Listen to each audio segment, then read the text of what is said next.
500 and growing. Podcast. Dedicated to the underdog, cause I see you. Working on your craft, getting strong, cause I see you. Ready to set it off and on, cause I see you. Correcting all that is wrong, cause I see you. Cause I see you. I see you. I see you. I see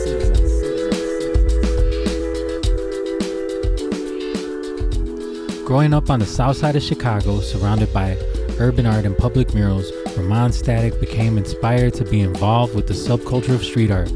A consequent arrest for vandalism put him on a mission to legitimize the production of aerosol murals. This became his main focus, public murals that fused the graffiti aesthetic with the classical training that he received from the American Academy of Art. As co-founder of R.K Design, a graphic arts and mural collective, Statik has produced over 600 murals, received mural commissions from corporate clients such as Coca-Cola, Toyota, the Village of Rosemont, Red Bull, and a solo art gallery show at the Southside Community Arts Center. Statik has also produced illustrations and brand identity, print projects for Frank 151 Magazine, Argus Brewery, and the Chicago Jazz Fair. Through the Chicago Public Art Group, as well as After School Matters, from 2004 to 2016, Statik has instructed children in mural art painting techniques, as well as mentored young artists in their craft. Statik currently works out of his studio in the Bridgeport Art Center in Chicago, where in addition to his mural teaching career, Statik also creates art gallery exhibitions using oil, acrylic, graphite, pen and ink, pastels, mosaic tile, found objects, spray paint, and digital media. Rahmaan Statik currently is creating street art in cities across the world, also creating works for museums and gallery exhibitions. So everybody, please give a big round of applause for Rahmaan Statik.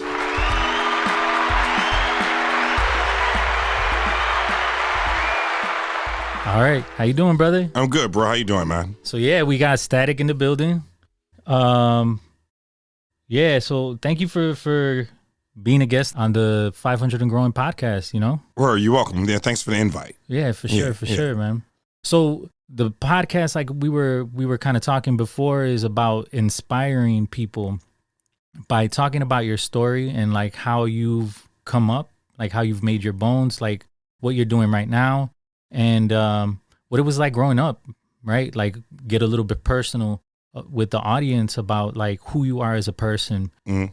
Well, we met little by little through the hip hop university, but I don't know if you remember that we met during that time. But when we did meet was when I got a job being a teacher in back of the yard. Who's in the trenches, bro? And the teacher that I got, the teacher that left, had this grant to make this mosaic mural. Yeah. And what they decided to do is they dipped and didn't make the mural. Yeah. So when I got hired, I didn't know that I needed to make a mosaic mural with you. Yes. And so they just dropped it on my lap. They were like, hey, by the way, congratulations, you got the job. But you have like 3 weeks to get this mural up that this person has had in the on the bookshelf for like 2 years or some craziness like that. Yes. And we were in the trenches, man. We were in the trenches. And learning how to do it together. Yes. That was a really cool experience to like learn how to make mosaic. Yes. Hey, but you know what's dope about that though? That proves my point of where like natural diversity is dope. What I mean by that is we met on a similar path with a similar goals, and we just happened to come, it came together like that. No one forced us to be together like that. And we bonded through completing a project like that, right? So like, in other words, no one forced us. No one, like, you gain respect for me and vice versa. Yeah. Not based off of hearsay, is what you actually saw. Yeah. Within my character and vice versa, right? That's organic respect. That's an organic relationship right there. That happened through bonding and seeing something through. For sure, together, man. Right there. And so with that, we'll get started. Like, how was your childhood? Like, what was your childhood like? Where did you grow up? And like, Okay, my childhood. I grew up in Woodlawn, in the Woodlawn community. That's east of the Dan Ryan, the south side of Chicago, off of 65th and St. Lawrence. Ironically, where I grew up at was maybe about 3 blocks away from what we now know as Old Block. So I'm from that area. But when I was a kid, no one called it Old Block. It was just a low-rise public housing right there. My household, though, was a mixture of a lot of things, right? There's one aspect of my family that's like intellectuals, working class people, teachers, doctors, intellectuals per se. Then there's another aspect of my family is just some hood ass dudes, right? So there are people in my family. I grew up around a lot of on one level, hearing a lot of like black nationalism. Me and my family's in the Nation of Islam. I grew up going to Savior's Day. Hearing Louis Farrakhan. That's why my name is Rahmaan, and that's my Muslim influence. Early Muslim influence was by my family being associated with the Nation of Islam. So growing up hearing a lot of politics from that, right? That politics made a bubble, right? The bubble for, the demographic of individuals from that area in the city of Chicago, from that era though, back when Chicago was more tribalized per race and ethnic group right there, right? Another aspect was that I had there were artists in my family, but they didn't make a living off of doing art. I'm the first person in my family to make a living off of doing art. I have younger cousins right now that's, within their medium stepping into the game right now. My little cousin, Akila, she's a ballet dancer, right? But that's what she's doing, right? And her parents are investing in that. Before them, I was the first generation. The previous generation before me had to take on jobs, to get a good career, but they couldn't make the art they wanted to make. So now they're retiring and just not getting around to find their creative selves. But it was good growing up watching, my auntie paint a mural in the living room, of the building that my grandfather owned. And I had an uncle that used to I used to watch kung fu flicks with and draw and make little kung fu comic books, right? Mm. And because basically the household, in my early childhood in Woodlawn, was like a nuclear household, right? So grandfather, mom, uncle, uncles, aunties, all that. So I grew up kind of seeing some wild shit with uncles and aunties living in the same house with my mom, right? Yeah. So then cats would go from being this deep powers to black people type shit to fighting each other over trivial things right there, right? So there's good and bad. There's nuances. There are contradictions. It's kind of all in the way you digest that information, right? And so with that, my mom finished nursing school, right? Sometime around when I was in kindergarten, and that's when we began to move around the city of Chicago. So I went from living in Woodlawn to by Ravenswood, right? Down there up till wow, yeah, that's a really big change. Yeah, seriously, the Ravenswood, right? Over there off of Ainsley and Kedzie, yeah, right there. And I was being bussed out to a school by Rosemont and O'Hare Airport called Oriole Park, right? So I was the only black kid in the classroom for a while in elementary school up to to the 5th grade, right? So then I moved back down south to South Chicago, Peel Hill area. Wow. Right there, which is another, cultural another zone, right? Wow. So that was middle class black people right there. Then you cross a bridge and it's a deep Mexican hood, right? Growing up in that bubble over there, I didn't know a little village of Pilsen existed until I started doing graffiti. Yeah.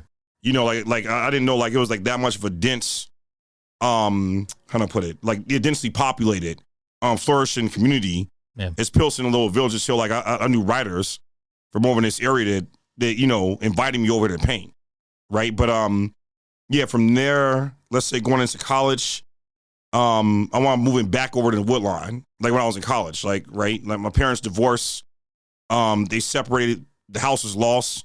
I was out there, so I had to camp out in my grandpa's crib for maybe a year or two, something like that. And I just bounced out, man, bounced out, and believe it or not, moved to Pilsen. Okay. Moved to Pilsen, got my first studio over there. And that was it, man. I was in the game. Okay. Can I ask you, what was it like to be a young kid going from the Nation of Islam to see Louis Farrakhan to going to school with a whole bunch of white people and you're the only black kid? That had to have been incredible in the way that you were seeing the world at a young age. What was that like? And then obviously going to South Chicago, that's even another zone like we were talking about. What was it like first growing up where like you're going from school to school, obviously, right? Yeah, well, like, I think maybe you went to like 6 elementary schools. Yeah. What was that like? Always being a new kid. Yeah. Always being a new kid, always being the odd like kid out. So I was cool with not standing out and standing myself to, kind of stay out of trouble. I learned the pattern of the first person that talks to you and that gets in your face, maybe the person to get you in trouble right there, may try to scam you or something like that. So you didn't really trust people around you? Nah, after a while I didn't trust people around me. Did you form any friendships during these formative years? Yes. Yeah, like you know what? But I have no friendships that I still held on to. Nothing after junior high. Okay. Before then, like I don't like they're like people from my actual childhood. Like no, I don't.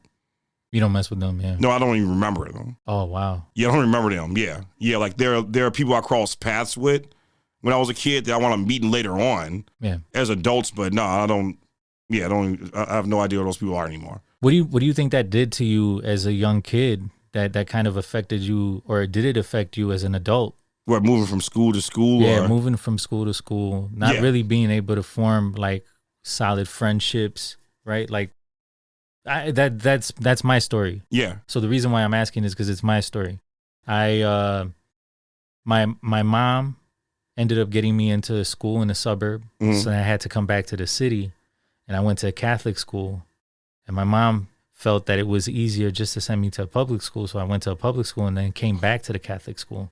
So I kind of had that experience as well, where I was like going from school to school, not really making substantial friendships that are memorable. Right. So what was that like? How did that affect you as a person, or has it affected you? Not as much, because after a while, or even at that age, I knew I wanted to do art. Yeah. So like if you didn't have anything to do with that anyway, I probably wasn't dealing with you. Yeah. And like while I was in school, I would pay attention in class, but I wanted to be at home making art. I didn't want to deal with the routine of that and the politics of the students or the teachers, even as a student during school right there. So like looking back at it, the main people I kept my relationships with from school, even down back to junior high, were all the people that made art or attempted or showed some kind of interest in art right there. Because outside of that, your options were running with people that are products of that environment, no matter what the environment was. Yeah. And it may be aspects of that environment that you knew wasn't right. Yeah. Even as a kid, like that dude is a scumbag, like, young scumbag, like fucking Charles dude, man. Like he does nothing. You know what I'm saying? Yeah. He ain't really about anything. He ain't about anything. He's not gonna get me anywhere. Like no. I'm just gonna end up right next to him doing nothing. Yeah, you can't. Yeah, even as a shorty, you knew you was able to call that con right there. Oh, for sure. Yeah, but in regards to the politics and like being the only black kid in the classroom full of what did that do to you? Keep in mind that was during the era of the first Gulf War. Okay. Right, I was hearing all this. Man, as a kid, like I had no real view.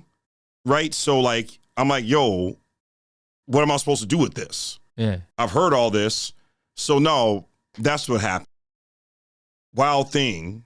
Around that time, I almost became a bully. Or I pretty much was not necessarily a bully. I didn't take no shit, right? So like crazy stories. So between the 2nd and 5th grade, when I was at that school, there was kids, I guess, that went home and their families maybe was tossing around the N-word freely. Yeah. So they would come to school, and I guess out of conversation, that would slip up and they would call me that. Yeah. And I knocked the shit out of them, right? Like I got to fighting Kid Static, right? Like it was like an impulse. Yeah. That was the result of hearing that shit. The impulse is like, yo, like we gotta go now. Like I did heard this dude talking saw this pro-black shit all night.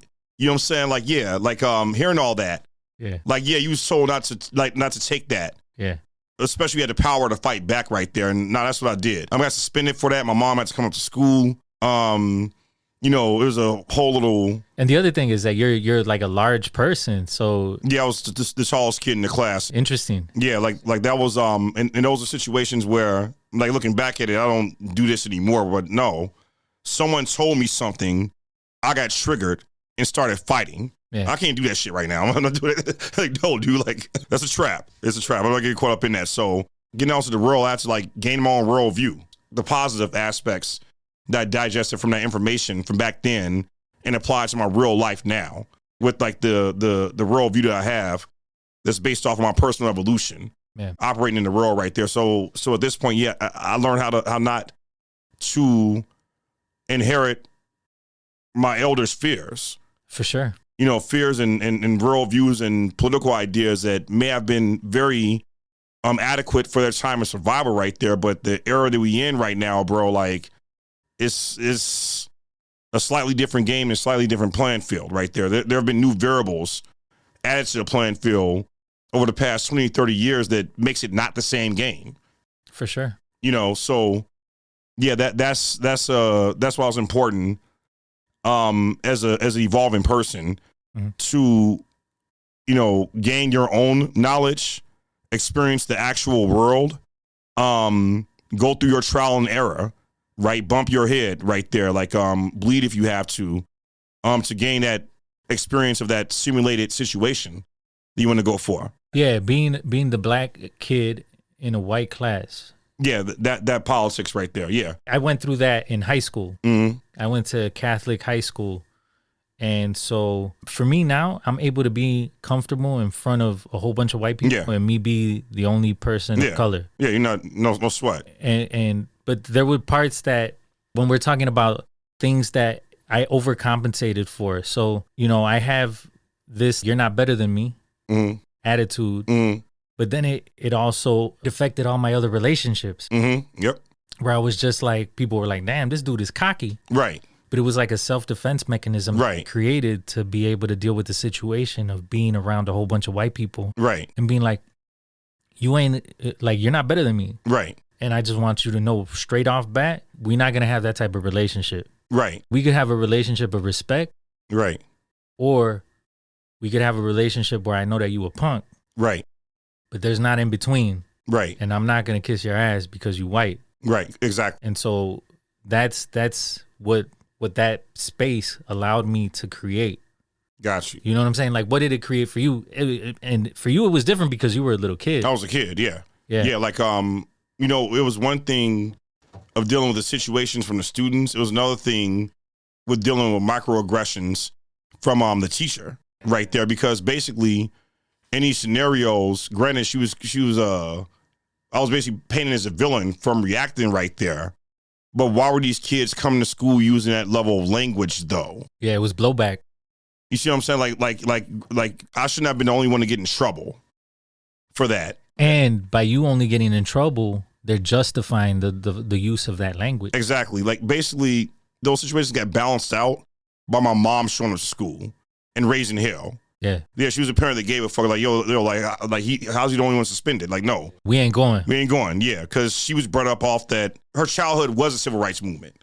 Yeah. You see what I'm saying? So, like, to that point, though, I get if you're from that era and that age, how you may have some of those political views, ideas, and fears from that era because you lived through that shit right there, right? The era we came up in, being born in the 80s, different game, man. We discovered each other. Yeah. Through hip hop. Yes. Because you were a dope graffiti writer. It didn't matter what you looked like. Yes. Everybody was like, damn, Static is doing some dope shit. Let's just say I'm not worried about, in my personal life, the repercussions of slavery. I'm worried about the powers that be trying to take our souls. You dig what I'm saying? Like, what I mean by our souls is that, there's another version of you with this data. There's another version of you that gets, that data of you gets sold. Sold, yeah. Literally sold, right? There's AI that's being made right now that collects data from the human.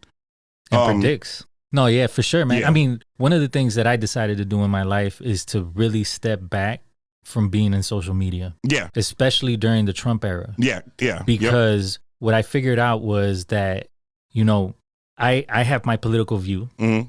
And what was happening was social media was pumping me with information that would validate that point of view. Yes. And not showing me the other side. Yes. And I imagine for the conservative side, it was doing the same. Thing. It was just like pumping them with that information.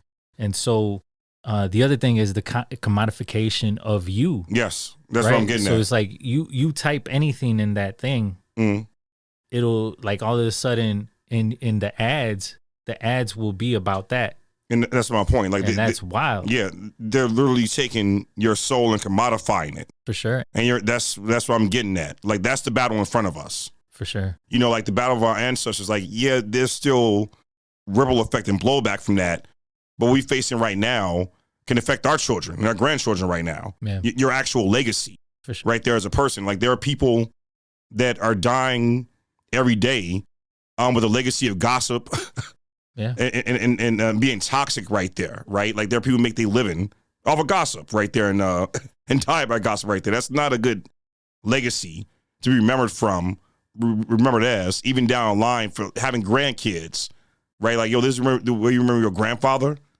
What's wrong with, like, I'm pretty sure you want to go out like your elders where, like, yo, you probably had somebody had a grandpa that was a veteran, right? They had the smiling Marine shot on the mantelpiece right there. Yeah. Back when he was in his early 20s right there. Like, dude put in work right there. You know what I'm saying? Like, there was at least some kind of honor, right? Guaranteed honor behind that. Not like, yo, this dude died talking trash about other people, but not trying to save the world. You know what I'm saying? Trying to make the world a better place right there. So that brings me to another huge angle though, right? Yo, if you out here and you drifting and like, yo, you trying to figure out what your life path is, one angle on deciding that is your life path affecting the community in a positive way right there. That's, in other words, if your passion crosses paths with not only in making yourself better, but your surrounding environment better, that's more of a natural path right there, right? So like, because then you having that factored in will create a long-term relationship with that path that's deeper than money. You know what I'm saying? Like it's deeper than money because you love doing it. You love doing it for yourself and people love you doing it. Yeah. So therefore people would demand more. Yeah. Yeah. Yeah, because it's not work. Exactly. Is there anything that you saw growing up that made you want to make a change in your adulthood? As a child, don't be worried about the conversations and the stresses my parents have. Stay away from the arguments. Go do something productive. Don't be listening to that. Even if they're trying to vent to you some stuff they talked about. You're a kid. Be a kid. Have fun being a kid, right? Have fun being bored as a kid. I haven't been bored since I was 12 years old. Enjoy the moment right there. Don't be such an outcast to where you can't enjoy the moment and play your part right there, right? Because you may not get those moments back again. So be present. Be present. Be present. You know, so those that and yeah. Make more art. Keep drawing. Thanks for actually taking initiative. It all added up. All the projects add up. All from shorty art to junior high to professional. It's all practice. So let's talk about like the professional. So what was it like going in that fork in the road where you were just like, I'm going to do art and I'm going to do it professionally? Did you have that fork in the road where you were just like, I have this, like everybody's doing 9-to-5s. I could do a 9-to-5 or I could be an artist.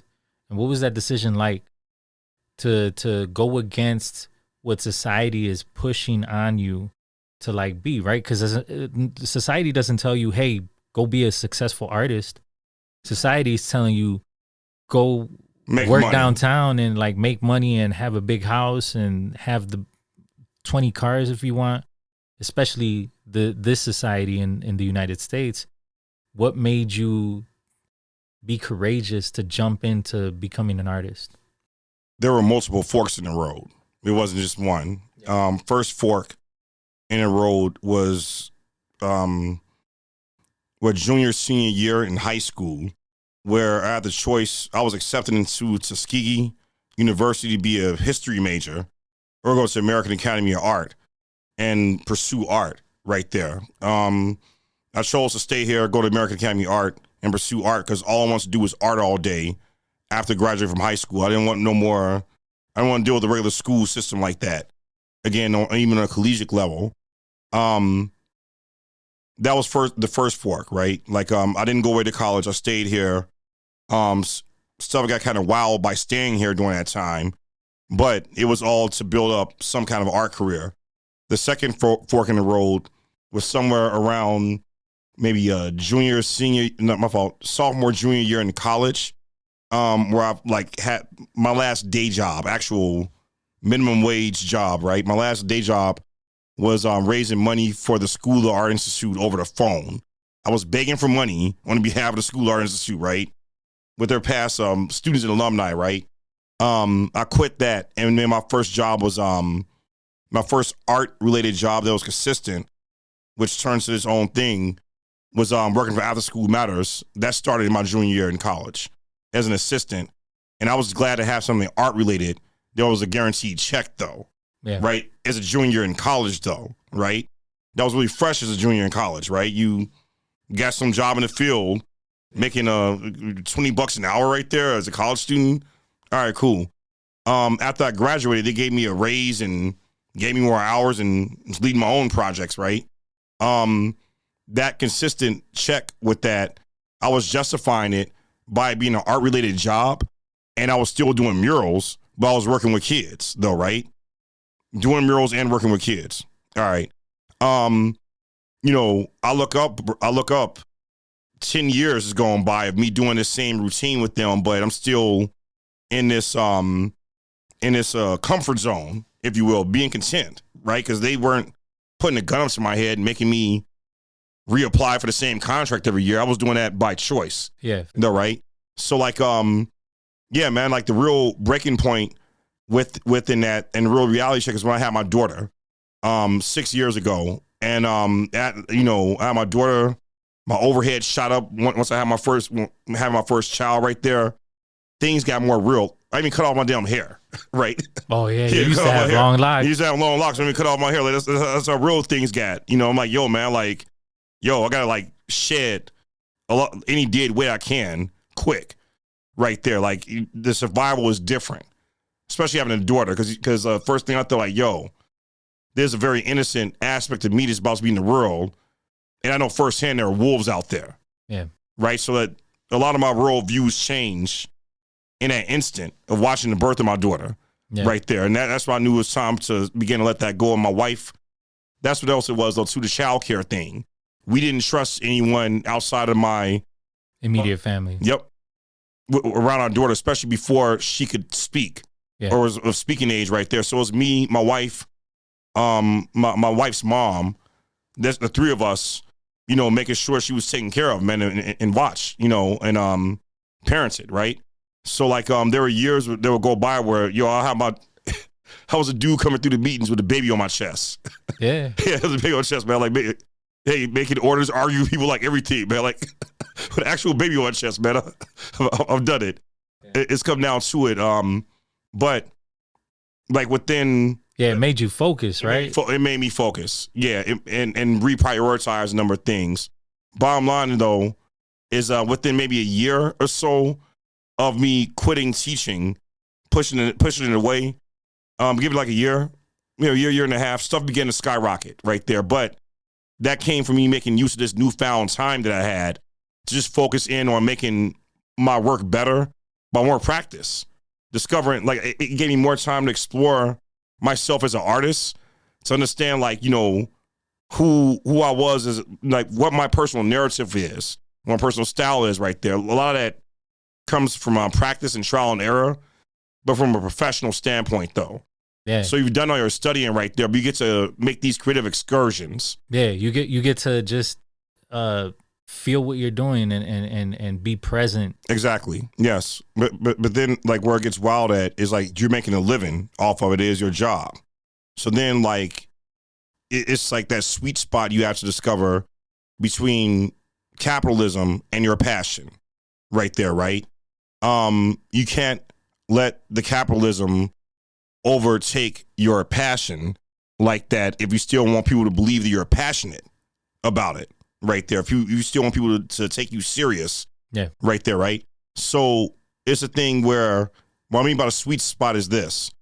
Even as a freelance or commercial artist, it's demographics I know I could hop on and make some money off of. And I've done it sometimes, right? Like, for instance, I came through the Joe Biden and Kamala Harris t-shirts the day after the election, or right when they won, because I knew they were going to win right there, right? That was basically, I knew I could cash in on the election. Yeah. Right? Like, and you cash in on it based off of the odds of who you know are going to win.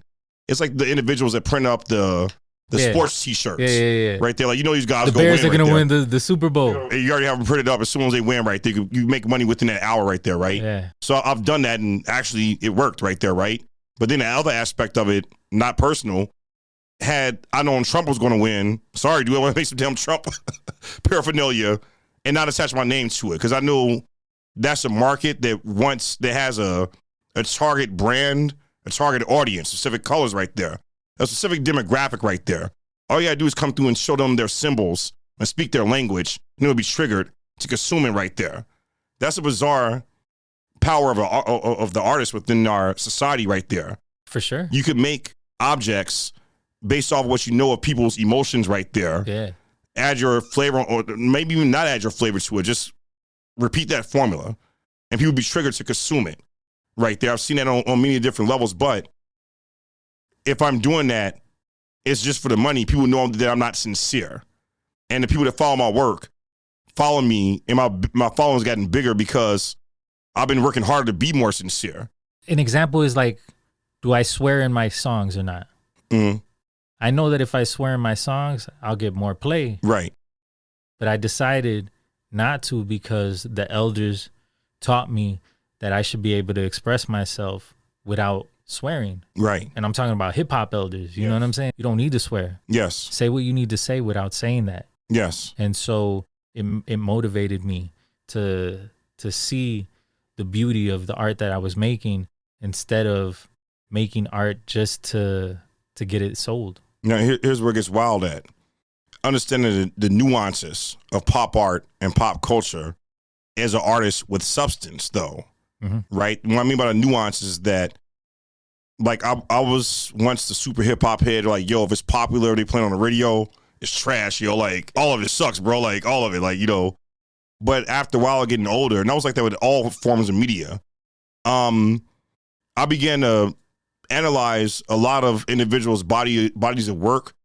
Once the hype has died down, I could see their whole catalog right there. You could really put their work on the table and try to analyze what was the hype behind that. Like, like, did it have any substance to it, or what was the real smoke behind that fire right there, right? All right, now what generally happens is you begin to do a study of the power behind what made the individual's work power right there. And use that as it's a formula where you use popular ideas and cultural stigmas like that as a hook to something deeper. So in other words, like, it's not all bad, right? Like, especially if you could use it to bring people in, draw people in to something that's deeper right there. But bottom line is you do need that drawing, and a lot of times that drawing does have to be stuff that people are extremely familiar with right there. And that's the power behind it right there. So what I'm saying is your project doesn't have to be all bubblegum, but you might have to sprinkle a little bubblegum flavor and it's to, get in common people right there. You may what some people might say dumbed down. With dumbing it down, where it had a percentage scale, right? I'll say dumbing down a quarter. Like 25%, just a quarter, right? Like, it doesn't have to be 50. Just that quarter would be a lot. But I think that what you were saying with the Trump t-shirts and what you're saying about, like, meeting the masses halfway or a quarter way, right? Yes. Is using those formulas that have been given, that are given to people to consume. Yes. And applying it to the work that you're doing. Yes. So that they're more easily able to consume it, and it's familiar to them when they listen to it. Yes, as a matter of beyond easy to consume, they'll consume it and not realize that they are consuming it, because even that 25% is that normalized to them. Yeah. So like it's look at it like this, right? In a nutshell, as an artist, like I create art using a scientific method. Trial error specimen, record the trial and error, take the positive results of that trial and error, combine it, make something new, right? So I use that approach to make art, and that's kind of like a large percentage of my drive for making art right there. So like on a basis of evolving as an artist right there, right? On your path of your evolution as an artist, especially if you're sincere, you're not going to be predictable. As an artist, it's like comparing it to being a comedian, right? You're not that funny going around telling the same mama joke from 10 years ago, right? People want to hear some new jokes, dude. Same thing with being an artist, right? Like your technique can be predictable, right? Your narrative shouldn't be predictable. No, like the stories you telling shouldn't be predictable, right? If as an artist, if your stories are predictable, right? After a while, why would people want to come and listen to your stories, though, right? Some people have perfected that level of mediocrity. That was Tyler Perry's formula. His movies gonna be about the same thing over and over again, dude. Yeah, for sure. You can predict his movies, right? Like, what was it? The mama? The Medea. Yeah. The variables of every dude's story. Yeah, it's a formula. Around. It's a formula right there, right? It just keeps on being made over and over again. And that is not timeless. Like, it's going to become a novelty and very cringy, less than 10 years after. Man.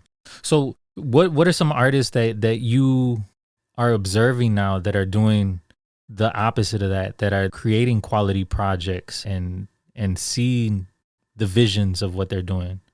It's a number of dudes. Let's just say this. Well, within our time, from like a lot of partners that I already work with from my crew, Max Sansing, Dredsky, Homeboy Gape One, National, this dude Tristan Eaton, the Homeboy Mirror One from Los Angeles, Homeboy Stem from Brooklyn, New York, Tats Crew out of the Bronx, Mold 2 out of Paris, Dime One, Germany. Like the people I follow like around the world in regards to like murals and street art and graffiti, because I operate off the global standard of like graffiti. Man. So like what's fresh in Chicago may be mediocre or mediocre at best for the world right there. And that's a glass ceiling. That's a Chicago glass ceiling. That's a Chicago glass ceiling where you think if you're gonna make it as an artist in this city, you either be working, you either be a teacher or working in marketing right there, right? Chicago glass ceiling, right? I've done both. Yeah. I've done both. And like the world is more vast. The market is more vast. We have more options to put ourselves on now, but it's a matter of, do you have time to sit behind that desk and put in that work? And mark my words, it does take work. You will bleed. Practice matters right there.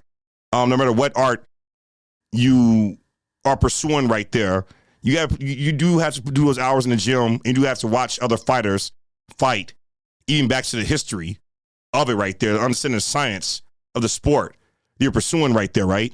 What I mean by this, and why I keep saying this, is that a lot of where I'm at right now came from straight up trial and error, wins and losses. I haven't won every battle, but I have more wins and losses though, right?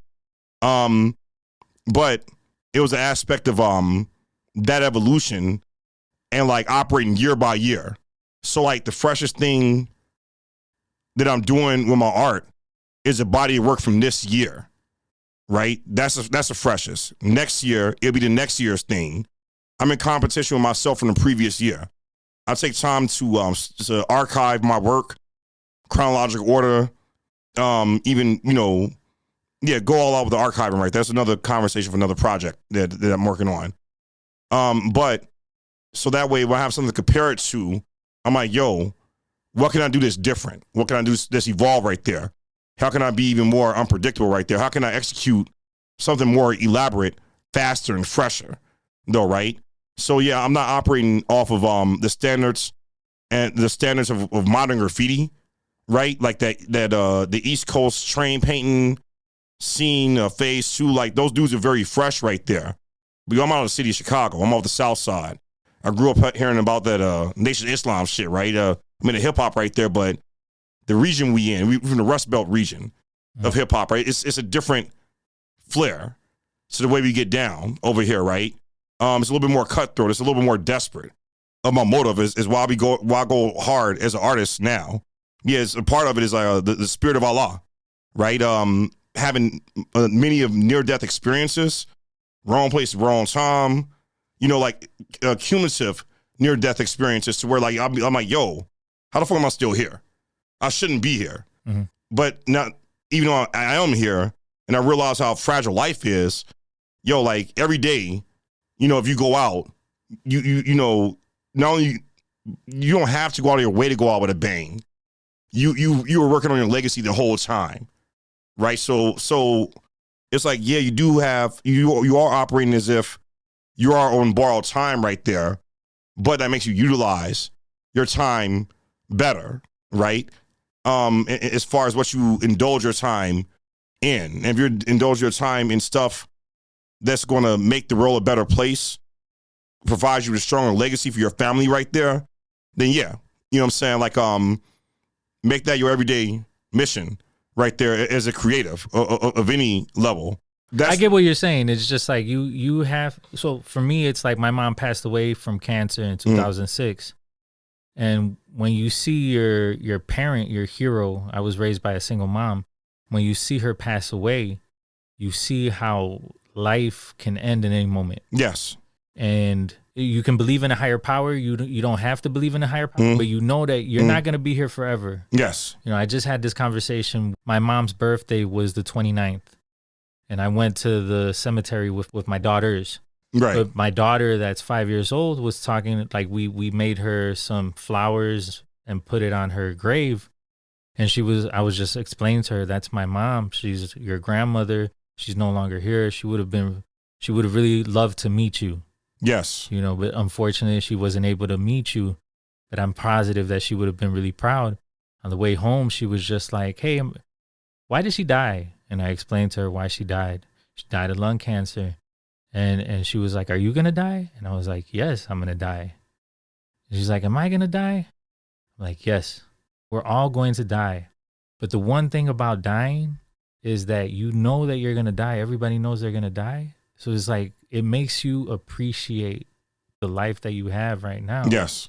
And it makes you be present. Yes. Because if we live forever, then you wouldn't you wouldn't enjoy as much of what you're experiencing. Like the conversation that I'm having with you right now is a beautiful conversation. Yes. That I'm going to remember. I don't know if you're going to remember it, but I'm going to remember it for the rest of my life. Yeah. And when I die, I hope to be able to remember these beautiful memories that I'm collecting in my life. Right. And so, yeah. So my mom passed away. I was like, I have to get on the grind. You know what I'm saying? I finished my album right after my mom passed away. I'll preface it by saying this because I'm really curious as to your process as far as like even stamina. Like when I start a project, it's like it's the best idea in the world. You're just like, damn, this is gonna be great. And there's a certain part where you start getting fatigued because you just like, now it's work. Now it's like I gotta finish it. But you have to grind through that in order to get to the finish line and to finally finish your product or whatever you're working on, your art. So it's like, what is that like for you? What's that creative process like? Tying it back to the last question, that gets you to that grind that you're talking about. Like, do you ever get tired? I mean, I imagine you get tired physically because these murals that you're making are incredibly huge, right? And so your fingers probably get tired, and you just like, how do you keep yourself going? Well, for one, I have 4 different tiers of project levels based off of hours and overhead, right? So I have my short-term project studies, if you will. those tend to be experimental projects or even political satire right there. That may take between 5 to 15 minutes for me to start and finish right there, right? I might do that on my iPad because it's quicker to do on the iPad right there. And with Procreate, you could actually make some art within 5 or 15 minutes right there. Flush out an idea right there, right? That's a short-term project. It may be cool for the internet, maybe a borderline meme right there, but a short-term project right there, and you're able to flush out an idea. You could use it as a study, or you could make a collection of those small projects. Second level is the 15 to 20 hour project right there. That's a medium level project. That may be an average commission to pay some bills with right there. It's gonna be a thorough project. There's like some work went into it right there, but it's gonna be a project that I was able to body within a work week right there, right? It's the first or 15th of the month type situation right there. It's good for commercial art. For then there's like the third tier is like when I want to make something where I'm like, yo, I'm about to change the game with this shit. Like this is for the museums, this is for the arenas right here. That's a lot of the mural projects that be big and elaborate, right? Those projects will go from between 150 to 200 hours of production time. That's my ass out there sweating, painting right there, right? The way stuff goes down, at any given time, I may be juggling 3 or 4 projects on each level at the same time at all times, right there, right? I may have multiple mural projects going on, multiple medium projects, small level projects, right? Fourth tier, right, is the project with no ending right there, right? No timeline. It's an ongoing project. That's the documentation of all the projects. Documenting your work is its own art project. There's a lot of copywriting, photography, right? Film editing, right? Archiving right there, right? That becomes its own art project, but you don't see that as something that's just going to end. You always have to do that because no one's going to tell your story better than you, especially once you pass, like no matter how close they are to you, right? You can mess around and have like an Aaliyah biopic version of your story. So all they do is zoom in on a scandal of your life and not your real legacy right there, right? But now I'm on a mission to, long story short, I'm going to drop a series of books within the next few years that I'm going to donate to the Library of Congress, different schools, different universities, different libraries right there. That is that body of work. Basically, I'm making my own art history book and putting myself in it because I'm not waiting for nobody to curate me and put me in a damn book right there.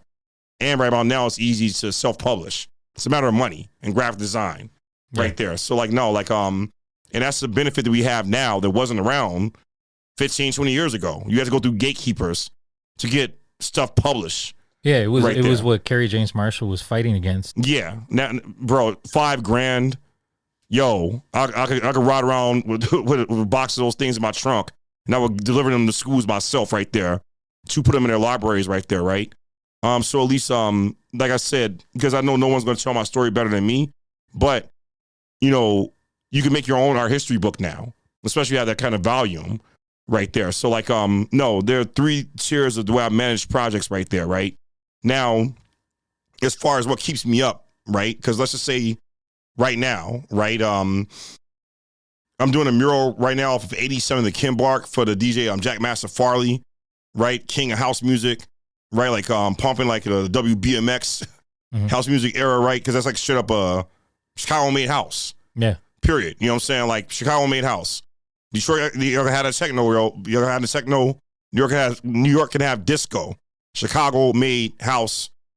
I was a kid and I watched this shit happen, right? Yeah. Bottom line though, is that that project, for instance, I went harder on the preparation of it. I see it like making a mural like a person would make a pizza or a cake or a movie, right? Every level of it has to be delicious, right? The cheese, the sauce, the dough, the toppings right there, all that got to be flamed. You miss a level right there, the whole thing is trash, right? Yeah. But you got to, regard the different, each variable to the piece right there, right? So like there's images where I took his image and combined it with Doctor Strange DJ thing. Then there's this other part of it where I'm replicating the Ernie Barnes Sugar Shack painting from Good Times on there, right? That's that visual hook. I know black people love that shit. Yeah. Think of black art, you go think of something like that right there, right? Yeah. And it's fresh right there, right? But that was elaborate ass projects. That was a very elaborate painting Ernie Barnes did. I knew it was going to be elaborate, so in the studio I made a small version of it on Procreate. Yeah. Right, just to go through it right there, because I'm like, yo, man, this thing looks like a painted diorama. Yeah. He painted the stage and then layered people on top of it right there. I have to replicate this at a scale of 20 feet tall by like 50 feet wide. Yeah. If you manage it right, that producing it could take within a week. You mismanagement, it could take months. Waste time and paint right there. Yeah, for sure. I'm renting a scissor lift. That thing costs between $800 to $1,000 a week to rent right there, right? I need that as part of my equipment to be able to get through it faster right there, right? It's like a musician having studio time, right? You got the studio, you got that. Every day, you got to be doing something with it. You may not have to be there you may not have to be there around the clock. But you have to make use of it though, right? No, yeah, for sure. When I was a MC and before I had equipment, like you got that hour, you had to make that magic. So you might have to come through with some stuff already planned, for sure, ready to go. Like yo, man, like, no, there are no breaks. I'm doing this like one take right here, you're bro. not reading this. Yeah, you're not. Yeah, you spitting it. You spitting it. Yeah, you come there on charge, right? All right. Now the way that works out with painting murals is that if it's already that much money on the line, I might have a 20-hour day or a 24-hour day where I've been awake for days painting walls, right? What keeps me up? For one, I'm on my feet. My blood circulation, movement, sweat, that actually keeps me awake. If I sit down, I might fall asleep. But if I'm on my feet constantly moving, that keeps me awake. Red Bull, coffee, lots of water. Lots of water right there. Multivitamins, not overeating right there, not eating greasy foods right there, making sure what it is you digest, you're sweating out right there. That does matter right there, but not lots of water. I will pull up with the ice cooler water. Okay. Yeah, like chugging it back to back right there. That matters a lot too. And then like after a while though of being out painting and working, painting a mural on the street, especially the city of Chicago or anywhere, any city, right? There's like a serenity to the hood. There's a serenity to the ghetto. And like 3, 4 in the morning, everybody is asleep. No one's out there. You can drive from blocks. Yeah, like right now. Yeah, and there's no one, it's quiet. The sky is that dark blue right there. The air smells different right there. Like there's like an actual beautiful aspect of wild environments. The bird starts chirping. The birds start chirping, man. Like, yeah, like, and then watching the city and neighborhood wake up. Yeah. I watch multiple hoods go to sleep and wake up, like from middle class neighborhoods to straight up trap spots. Yeah, I've watched drug dealers and prostitutes go home and go to sleep, wake up the next morning, get coffee, and be on the same team the next morning. I'm like, whoa, hold up. Yeah. Oh, yeah. I never thought about that. Like you're like a fly on the wall. Yeah. Yeah, literally, because once they get used to seeing me there, they just you're part of the scenery. Yeah. Part of the background. Yeah. So like the other aspect, going back to that God thing, man, if I know there's like a synergy, it's like I know the hood is liking it, I like it, they want it, I like doing it. Give them more. So like, yo, I might, like I said, it may be times I might be up for 48 hours. Basically what happens is by day 2 of the sleep deprivation, right, it's your body gets used to it? And your mind starts acting different. It's almost like you're tripping, but off of your own head, off of the sleep deprivation, right? But I listen to a lot of like music when I work, right? Specifically a lot of like entire albums, entire podcasts, entire mixtapes, because I look at the duration of the album or the podcast. If I know it's an hour, I'm like, all right, cool. I could do this hour stretch, 2 hours. Basically, I work within the pace of albums and podcasts and different types of like, and not necessarily a playlist, but like an entire mix, right? If you know it's gonna be like 2 hours, like bet I'm gonna do a 2 hour stretch. And I'm not stopping until this ends right here. If you listen to certain albums or certain mixes multiple times, the beginning, middle, of end. Yeah. Of that, so like where your first 10 minutes, half hour, is in there right there, right? So like that definitely helps as far as momentum and setting goals right there and having an internal clock where you're not constantly looking at your watch right there. Another variable is that after, 8 p.m., people stop calling me. People stop calling me like no one's reaching out, bill collector stuff. Like people stop calling you, right? The later it gets, the less people want your attention right there. And that's that sweet spot, right? It gets really focused in and deal with being isolated right there. That level of isolation does help also. Like at the wall, you'll throw my headphones and I'm focused right there. But I do be working off the time like, yo, I'm not taking a break. I'm not even getting drinking water until this mix is over. And I know this mix is like an hour and 30 minutes right here, like an hour, 30 minutes stretch of straight up working in production. Yeah, you make yourself a commitment and you like, this is what I'm going to do. And you're covering square feet. For sure. You're covering real estate. You're getting points on the board.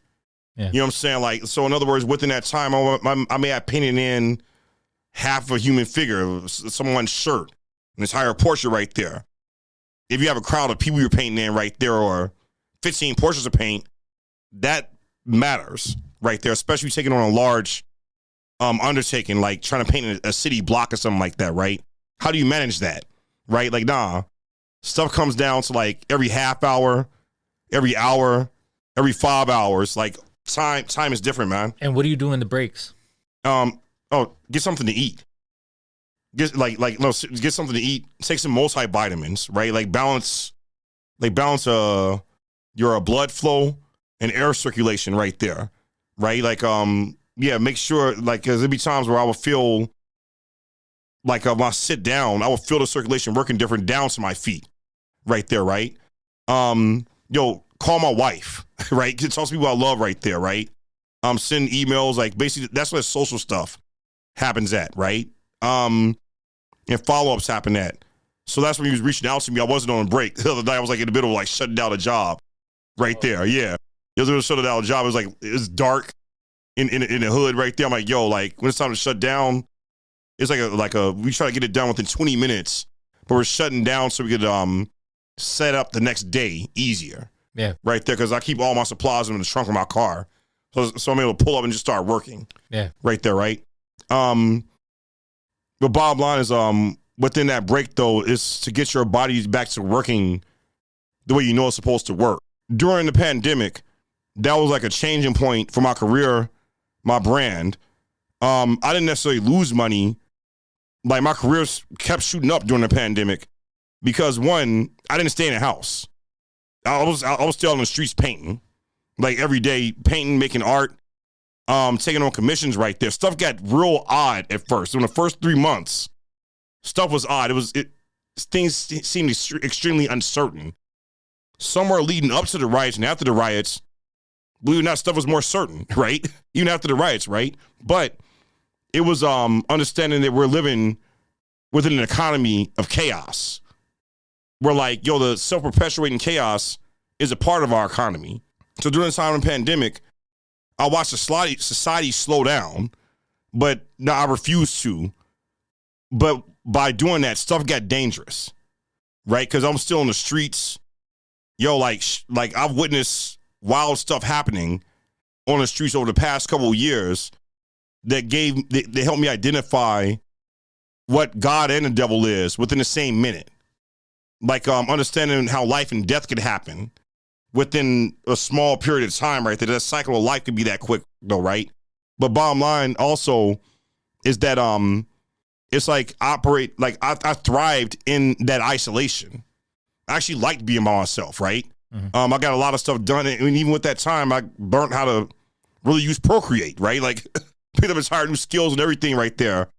And I was more concerned about people that I loved being all right, but I was fine with being by myself and making sure my family was fine right there. I'm even more prolific, isolated right there, especially with access to the internet, right? So I had time to research stuff and do a lot more trial and error.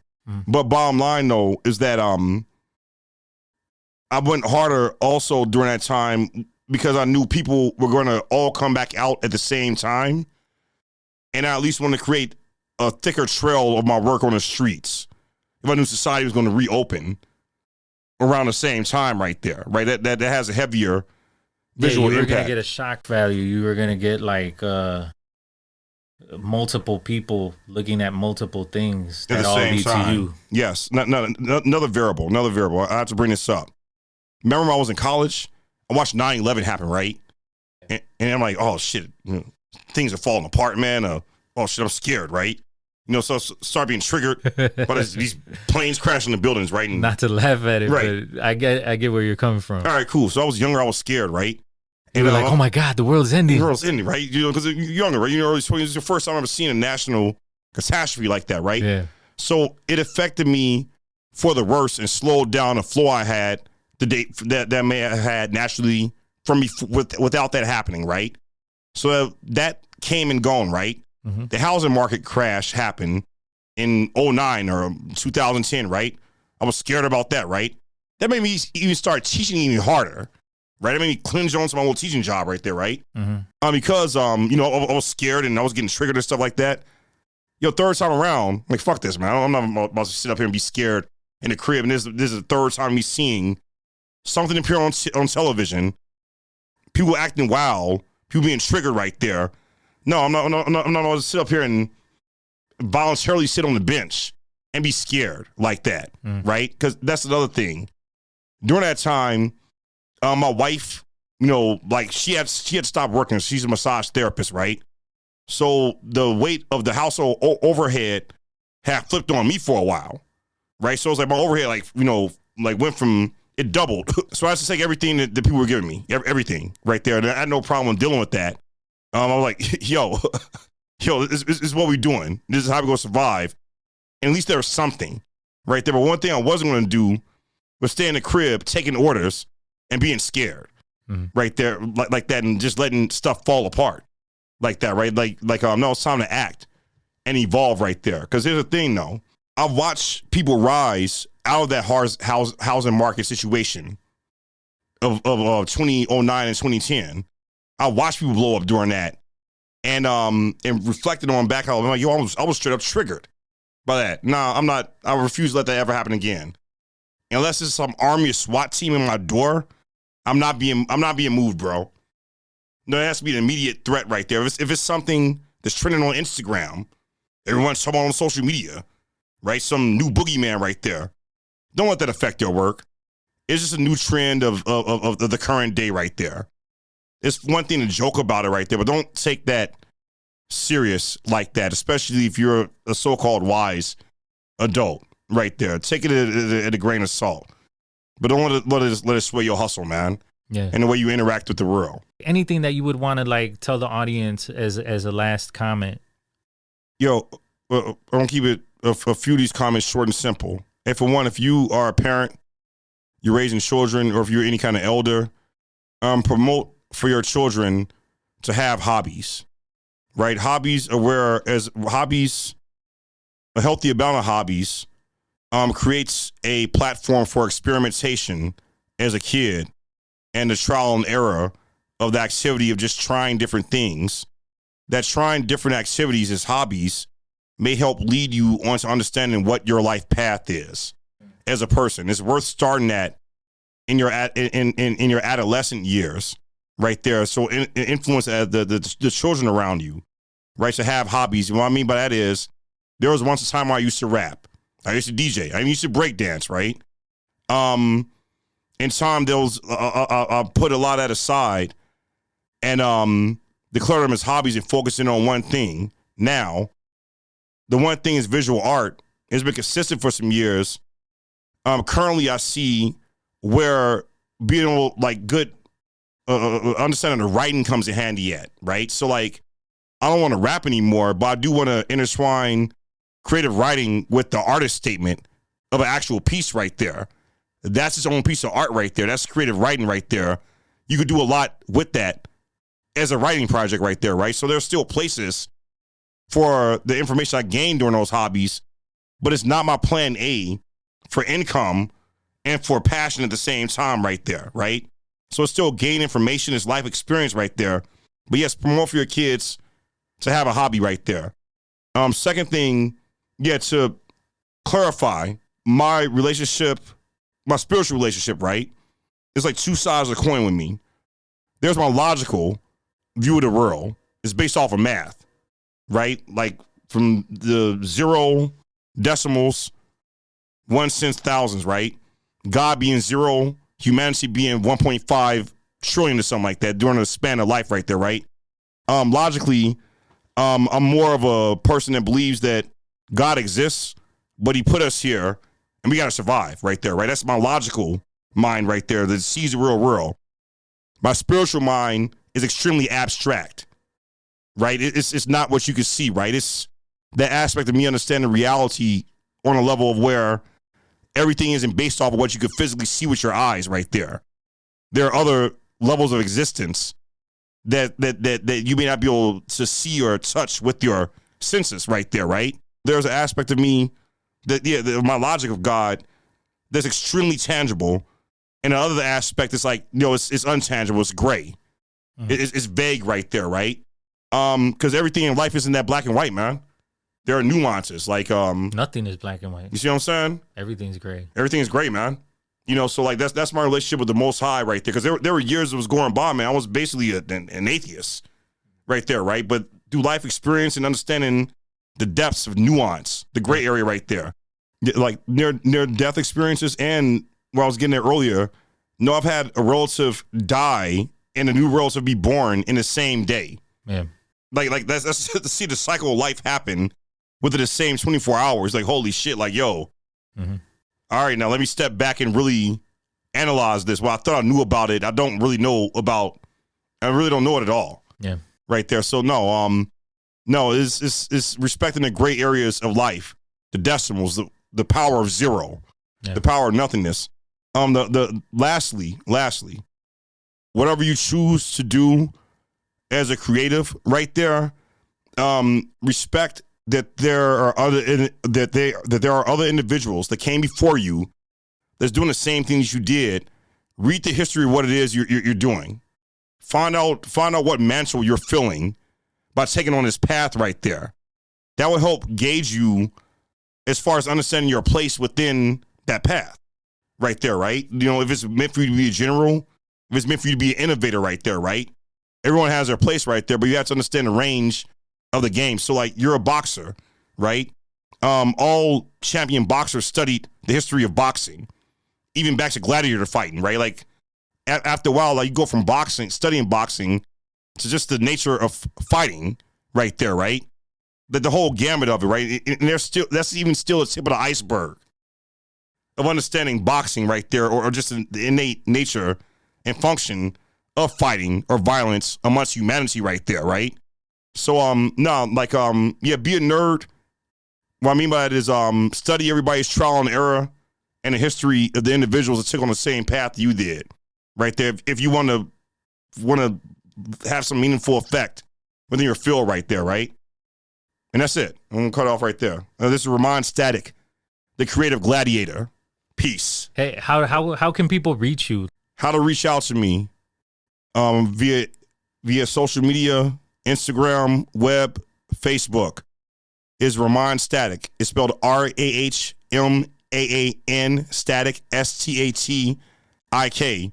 You put a .com behind that. IG, Facebook is all the same thing right there. I actually worked on my branding. Yeah. Everybody, reach out to Rahmaan Statik for any art endeavor that you might need. And thank you very much for making it out, brother. Signing off. 500 and growing. Podcast. Dedicated to the underdog, cause I see you. Working on your craft, getting strong, cause I see you. Ready to set it off and on, cause I see you. Correcting all that is wrong, cause I see you. Dedicated to your craft, read and study the math. Making goals and taking a stand. Original, so you trailblaze a path. In tune with your inner master plan. Visit 500andgrowing.com for more creative content. 500 and growing. Podcast. Thank you for listening to the 500 and Growing podcast. Please like, share, and subscribe. We have incredible guests lined up that will be sharing how they came to be extraordinary at whatever they do.